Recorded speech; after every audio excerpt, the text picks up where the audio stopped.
E aí, galerinha do nono ano, como é que vocês estão, minhas crias maravilhosas? Estamos aqui para mais uma aula de ensino religioso, nossa aula número 7. Hoje nós falaremos sobre um tema muito pertinente, que é a origem e função dos mitos.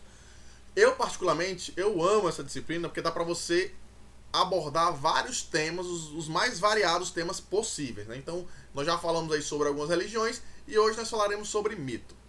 Ah, professor, mas mito faz sentido a gente falar uma coisa que não existiu, né? Que é mentira. Aí que você se engana, né? Pelo menos em parte. A partir do momento que as pessoas, daqui a pouco nós vamos falar o que significa o mito, né? A partir do momento que as pessoas começam a desvalorizar o mito, tratar o mito como uma mentira, se você parar para pensar, você está sendo intolerante a uma cultura. Se você imaginar que determinados mitos caracterizam diversas civilizações ao longo do tempo e você meio que age de uma forma assim discriminatória em relação a esses mitos, então você está sendo intolerante. É o que eu estava, por exemplo, na sala de aula e falaram assim: por que a gente estuda mitologia grega? Por que a gente estuda sobre Poseidon? Por que a gente estuda sobre Zeus, né? Não faz sentido se é algo que não existe. Porém, gente, essa mitologia, essas histórias, elas caracterizavam uma civilização e caracterizavam uma época, não só uma civilização.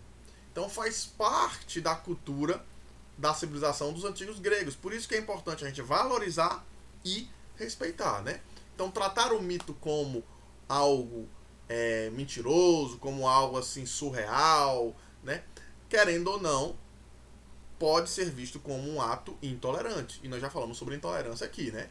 Não rola, né?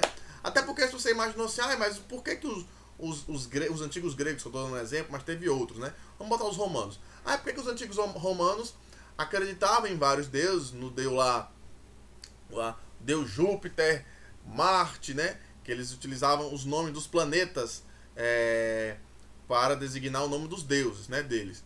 E por que eles acreditam nisso, sendo que a gente sabe que não existe isso, né? A gente sabe que existe só um único Deus. Para você existe um único Deus, né? Então, da mesma forma que você pode achar um absurdo o fato desses povos acreditarem em vários deuses, eles também podem achar absurdo o fato de você acreditar em um só, né? Então, essa visão que a gente tem do mito, às vezes ela pode ser um pouco discriminatória, um pouco preconceituosa, né? Não? Cabe a gente repensar os nossos atos. Dito isso, vamos entender agora o que é um mito, né? O mito, gente, eu posso dizer que são narrativas, né? Nessas narrativas, você tem presente humanos, você pode ter presente aí animais, né? E essas narrativas, elas buscam explicar algo que até então não há explicação. Então, tudo aquilo que não há explicação, o mito tenta buscar uma explicação para aquilo. Vou dar um exemplo. Por que é que... vou dar um exemplo bem aqui, prático, né? Por que nós estamos lá vivendo em aldeias, por que é que nesse mês de março choveu muito, deu para eu plantar muito e colher muito, e no mês de março do ano que vem, não choveu, no mesmo mês, né? Não choveu, ou seja, consequentemente não deu para eu plantar muito e não teve muitos alimentos para a galera. Automaticamente, nas civilizações mais antigas, você não tinha a ciência presente para explicar por que no mês de março de 2000, sei lá, do ano 500 a.C. choveu e no mês de março, no ano 501 a.C. não choveu. Você não tinha ciência para explicar isso. Então o que você fazia? Você criava mitos, né? Você criava histórias, né? Com o objetivo de buscar uma explicação. Então para muitas pessoas não choveu porque era castigo dos deuses. Os deuses tinham castigado porque os seres humanos tiveram determinadas ações que deixou os deuses descontentes e fez com que isso veio em forma de castigo, né? Então assim, o mito, essas narrativas, elas surgem com esse objetivo de explicar a origem e forma das coisas, né? a origem da natureza, a origem da vida, né? A origem dos fenômenos naturais. Então, o mito ele vem com esse objetivo. Então, ela é narrativa. E o mito, gente, ele vai ser transmitido de geração a geração, né? E ele utiliza muito a fonte histórica oral, né? Você não tem, por exemplo, o mito ele vai mais de boca a boca, né? Então, uma geração X, eu vou dar o exemplo dos africanos. Os africanos, eles tinham uma mitologia na antiguidade, eles tinham uma mitologia própria, a mitologia africana. Então, todas aquelas histórias que surgiam para explicar o inexplicável, o que eles não conseguiam explicar no momento, eram transmitidos de pessoas para pessoas, né? Pessoas mais velhas transmitiam para pessoas mais novas. As pessoas mais velhas lá na sociedade africana que transmitia os mitos eram chamados de griots, né? Falavam sobre a mitologia de alguns impérios africanos. Então a ideia era preservar a história, né? Preservar a história contando para outras gerações. Então a língua, a fonte histórica oral, ela é fundamental para a sustentação de um mito. Estão entendendo? Tipo assim, você não vai ter, por exemplo, livros de história, na época não existiam, estamos falando de antiguidade, né? Você não tinha livros de história para explicar a origem de determinado mito. A origem, por exemplo, dos deuses. E o que é que explicava a origem dos deuses? Ora, a fonte oral, né? O boca a boca, que ia passando de geração a geração. Não é louco? Massa. Então vamos lá. Detalhe, viu? Ó. Ele fala aqui. O mito, ele vem de forma narrativa, criada por um narrador que possua credibilidade diante da sociedade. Então, não é simplesmente você dizer, eu vou criar um mito aqui, vou espalhar para o povo e vai colar. Não.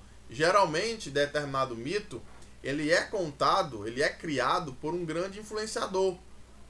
Uma pessoa respeitada, que tenha crédito para falar e o povo acreditar, né? E aquela pessoa falou, a galera acreditou, essa história será transmitida para outras gerações até você fortalecer o mito, né?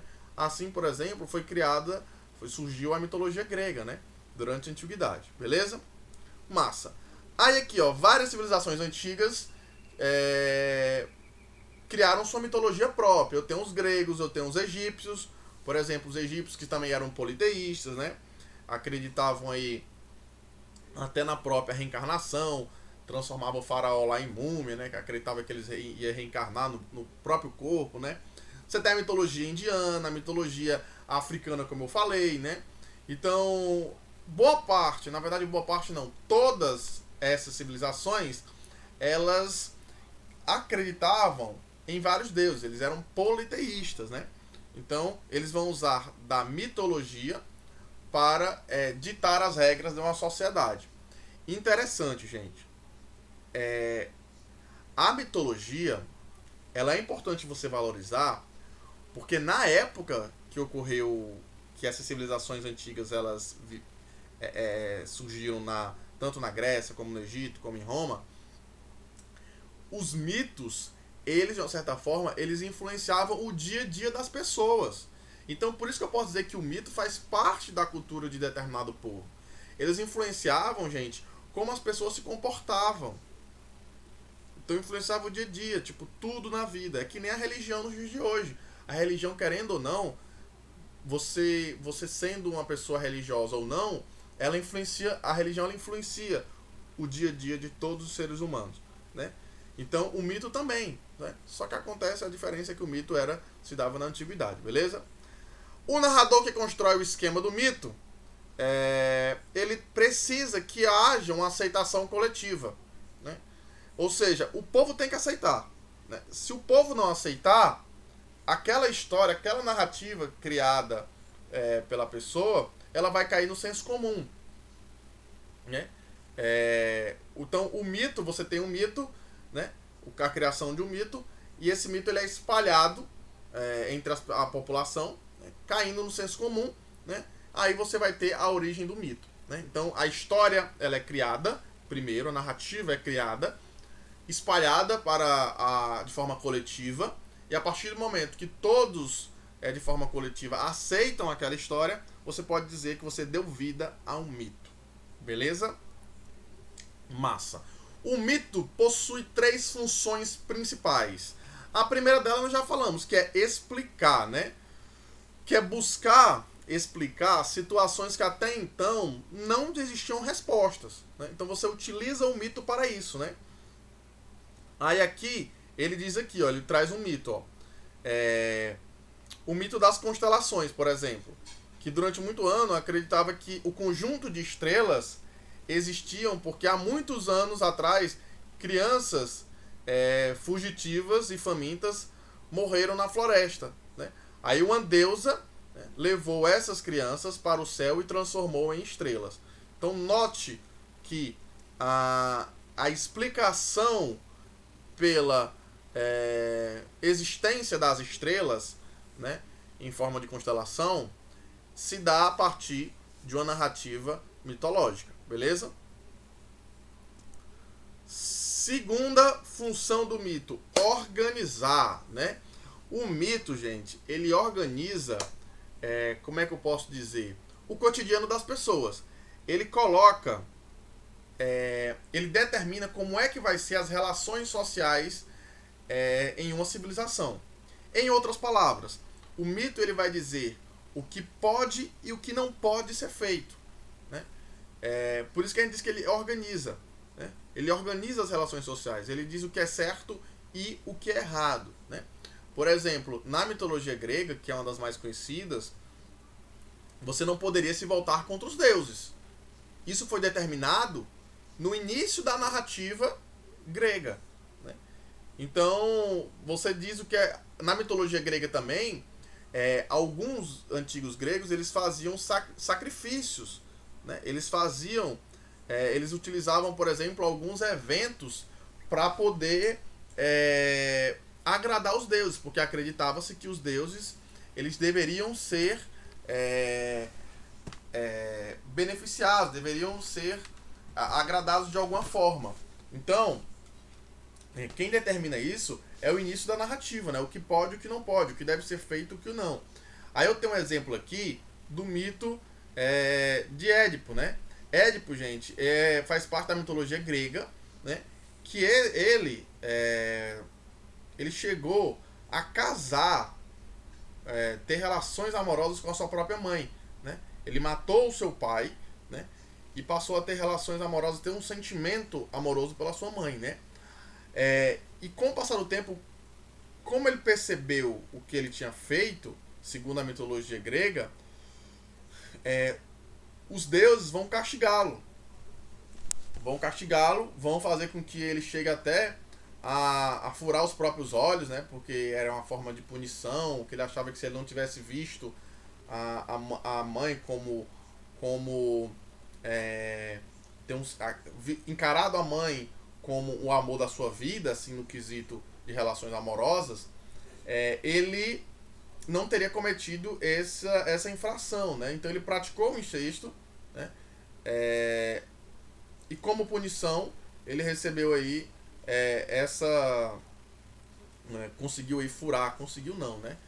Foi meio que influenciado a furar os seus próprios olhos, e depois aí até também pegou uma peste muito transmitida na época, né? Então acreditava-se que isso aí tinha sido o castigo dos deuses pelo fato dele ter se relacionado com a mãe, né?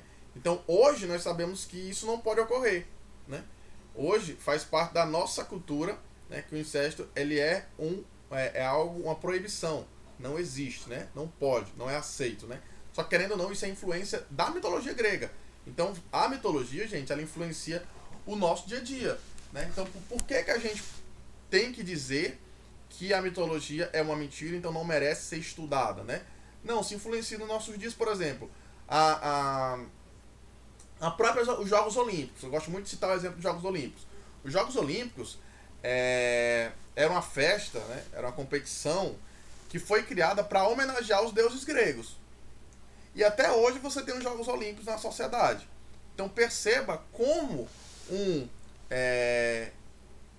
uma ação realizada e criada lá na Grécia Antiga, na mitologia grega, influencia os dias atuais, né? A nossa sociedade atual, da era contemporânea, beleza? Terceira função principal, compensar, né? O mito conta algo que aconteceu e não é mais possível de acontecer, mas que serve tanto para compensar os humanos por uma perda, como para garantir-lhes que esse erro foi corrigido no presente, oferecendo uma visão estabilizada da natureza e do meio que a cerca. Então aí, gente, você tem as três grandes funções de um mito em uma sociedade, beleza? O mito, gente, ele nos ajuda a se acomodar no meio em que vivemos, né? Ele cria relações, ele cria regras na sociedade como um todo, né? Ele mantém vínculos entre as pessoas, entre o divino e o humano, o divino e o real. Então ele cria esses vínculos, essas relações ficam mais estreitas a partir do pensamento mítico. Só que aí, gente, existe uma grande diferença do mito para o conto, né? Conto é uma coisa, conto de fadas é uma coisa e mito é outra, né? Eu queria que vocês falassem como atividade de casa, para mim agora, vocês pesquisassem e qual é a grande diferença de um mito para um conto de fadas. O mito você já sabe o que é, né? Que eu já falei hoje, né? São narrativas criadas com o objetivo de buscar explicações para algo para algo inexplicável, né? Para algo que não tem as pessoas não têm resposta. Mas muita gente confunde mito com conto de fadas, mas existe uma grande diferença entre os dois. É o que eu quero que vocês me digam aí. Pesquisem, façam no caderno e enviem para mim na Agenda Edu. Tranquilo? Gente, por hoje é só, né? Até a próxima aula. Espero que vocês fiquem bem, né? Foi um prazer enorme estar com vocês nessa quarta-feira. Se cuidem. Abraço a todos. Valeu!